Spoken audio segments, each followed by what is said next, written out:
Okay, point of order, Tenma, Reno 911 exists. Now, granted, I'll give you that they're the worst sort of cops for their giant apparent jurisdiction, but still, Reno 911 exists. But, I guess we should start with the DNA morpher lock. Yeah.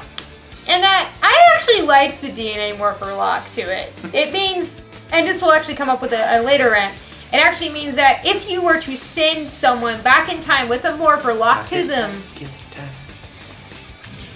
if they were to die, or if it were to get stolen or something, and they needed to retrieve it, nobody could really access that morpher and access the morphine powers. It was locked to them. That's a pretty good safety measure. Yeah, I mean, personally, I prefer a self-destruct. We actually don't know about the self-destructing. That could happen. And actually, we do. Otherwise, the ones that they got their hands on would have self-destructed when okay, true. he died. But that's beside the point. But, I would have preferred a self-destruct. It would have been a little bit better, because even if you can't get into it, they still might be able to reverse engineer it, and then you've got your time stream contamination that you want so badly to stop that you're just making happen. So, that's good, but the fact that, the Red Ranger morpher has to unlock them. And, that can be it. We kind of got a difference of opinion. Yeah, we got a difference of opinion there. I find it to be kind of a silly fail-safe to it. You, however, said that actually did go with safety. When you think about it, it means that the commander of the team actually does have control over whether the morphers get used or not, which is maybe a little bit paranoid, but, it's something that, some authoritarian, and, the police, generally speaking, are an authoritarian sort of institution. It might want to happen. The other thing is, when you think about it, the fact that they actually did have to go ahead and make an end round around the safety procedures is kind of a instance of the fact that it was a security measure, but it wasn't good enough of one. Because you gotta remember, our four Rangers from the future who are heroes, yeah, they weren't meant to do that. They took it upon themselves to go off and run after that, and completely unauthorized. So the fact that they actually had to get past the security measure says that maybe Time Force has had this kind of crap happen before. But back to that, the fact that we already saw the Red Ranger morpher was activated and it was known to be activated. Yeah, that makes no sense. And by the way, I could folks, be wrong. It could be that they need to all morph at once to do it, which it makes a little bit more sense. Maybe, but folks, if the whole, it was already activated, why didn't it work now that they actually had it? That's actually kind of one of those points about, remember when I said causality matters? Yeah, here's one that doesn't involve time travel. It was, you saw Alex morph with it. So it was unlocked. So it was unlocked, therefore why did you need Wes? Now speaking of Wes, we're looking into a 1,000-year difference between Wes and Alex. That's about 30 to 33 generation difference. Yeah, I'd call it that for simplicity. Your DNA would be so muddled between the two the two generations that morpher should have not activated with Wes. He could literally, Wes could go back in time, and if it is possible in the future, have a child with Alex, and that child would not be incestuous. That is how much different the DNA is. Now, I'm sure some of you are going to bring up the fact that they look absolutely identical, the same. Well, yes, they do. But keep in mind that that's phenotypical differences, and, They got the same actor? Yeah, I'm talking about in-universe here, Tenma. That's a phenotypical difference, and that really doesn't make as much change as you might think. Also, the fact of the matter is, most of the time, to my knowledge anyway, when you're using DNA to go ahead and tell who someone is, you're not actually going after the, well, they have brown hair and they've got this sort of nose and all that kind of stuff, which is massively oversimplifying genetics for you folks, but that's besides the point. We are massively oversimplifying genetics in general right now. Pretty much everything, actually. But, that's not the point. You don't go after those genes. What you go after is the random sets of, what the hell? Junk DNA? Yeah, junk DNA. The word has escaped me. Thankfully, I'm not a geneticist, so I don't have to feel that embarrassed about it. Anyway, you go after the stuff which is normally called junk DNA. Well, that's a really bad name for it. What it's really more akin to is shielding DNA. And what it does is it protects the, genes that you actually need to express to create you and let you live your life from any sort of mutation errors and that kind of stuff, which means that it's very much personal to you because of the fact that it is just this random sequence of the different base pairs. Means that you don't have to worry about that. Now can a morpher lock onto that? Quite possibly. I mean, this is the concept of DNA evidence that we use. I should certainly hope that the future would be better able to deal with that. But would it be able to lock on Wes? Oh, God, no. But you know what would be able to lock on Wes? Mitochondrial DNA. Unfortunately, Wes is the wrong sex for that. For those of you who don't know, mitochondrial DNA is a very good way of establishing ancestry lines. Mitochondria are a structure within your cells that have their own DNA.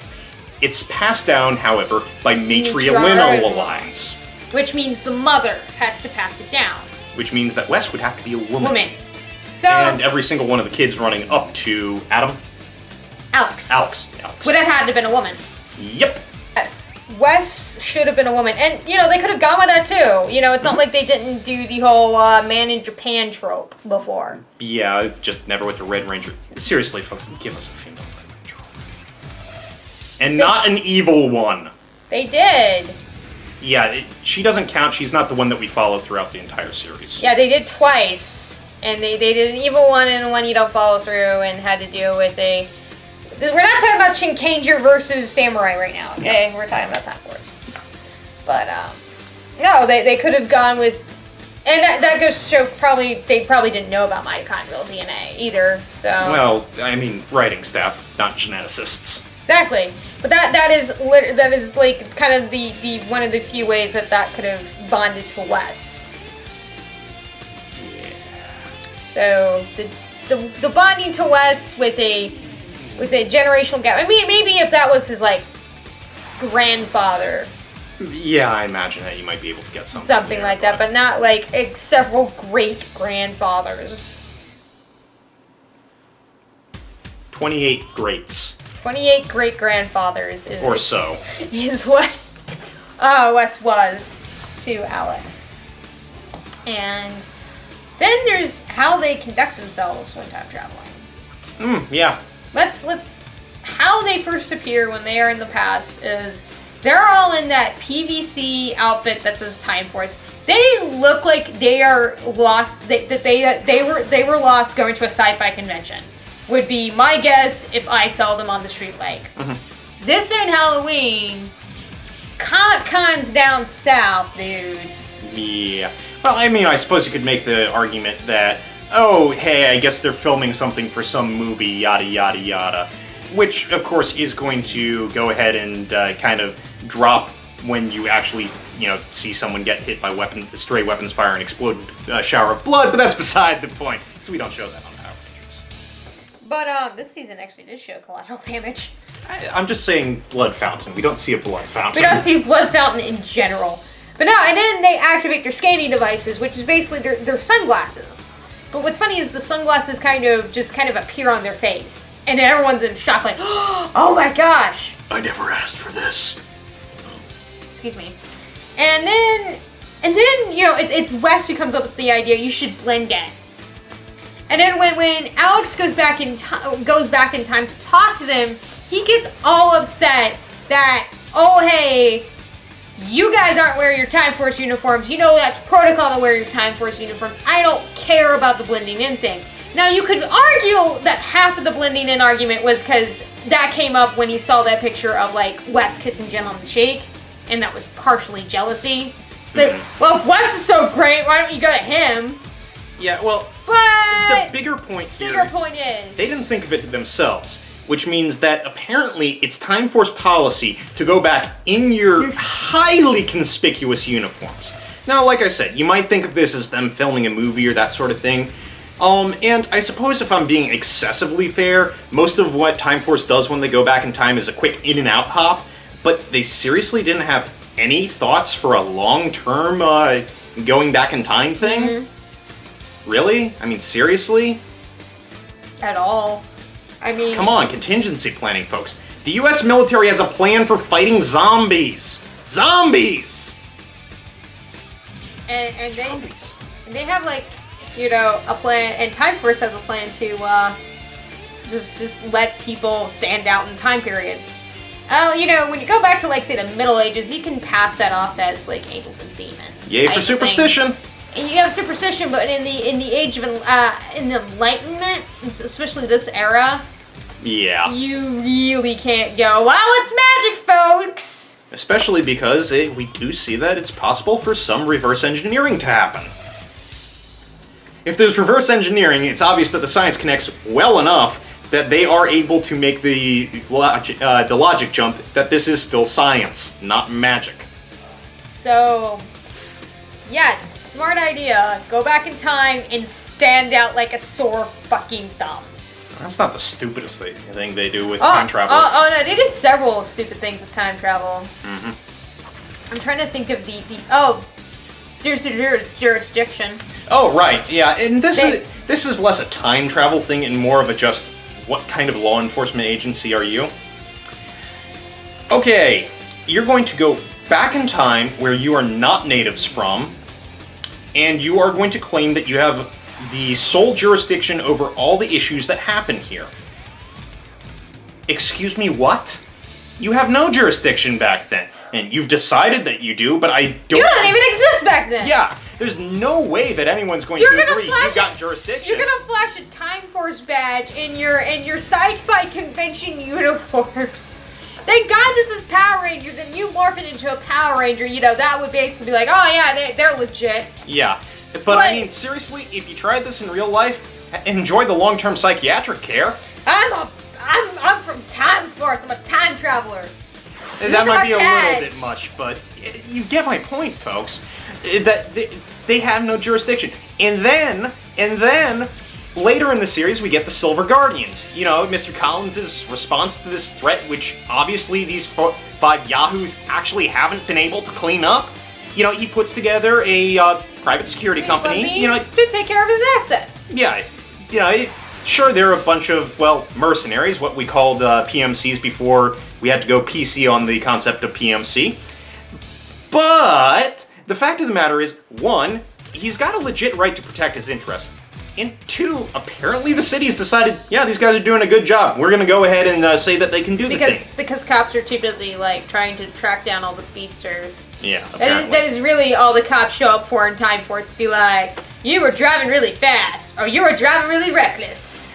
But, you know, you see my point. The Silver Guardians have apparently been contracted to be the response to this special condition which has happened on the city. They are duly appointed in doing their jobs, and Time Force says, oh, no, get out of the way, let us do our thing. And then that comes into the issue with Time Force later of them saying, you're changing the future. Yeah. They are not even going, well, how? How are we changing the future? I can't tell you that. I mean, as much as we get, it seems that technology is being driven further and faster. And you're having a little bit more militarized private groups showing up, which could have been the issue with the Silver Guardians. There's a police force that existed that never did before. I sincerely doubt the Silver Guardians is going to turn into the Gestapo or even Blackwater. I doubt it, but that was a change. Yeah, but I mean, really, the biggest thing that we can see is technology being pushed forward. The Triserum crystals, which are a good power source, is being pushed forward. Now, you know, the 2 different Triserum crystals reacting and causing time rips to open up. That's bad, but that happens later in the ending of the series. But the Triserum crystal were a power source and they were supposed to be founded 300 years later to be a power source. Right. It was just founded too early. And then you have the Serum, which was basically to combat a cure for a specific mutant. Mm-hmm. And it wasn't supposed to show up till, like, I think the actual mark of 1,000 years, because that's when it was created.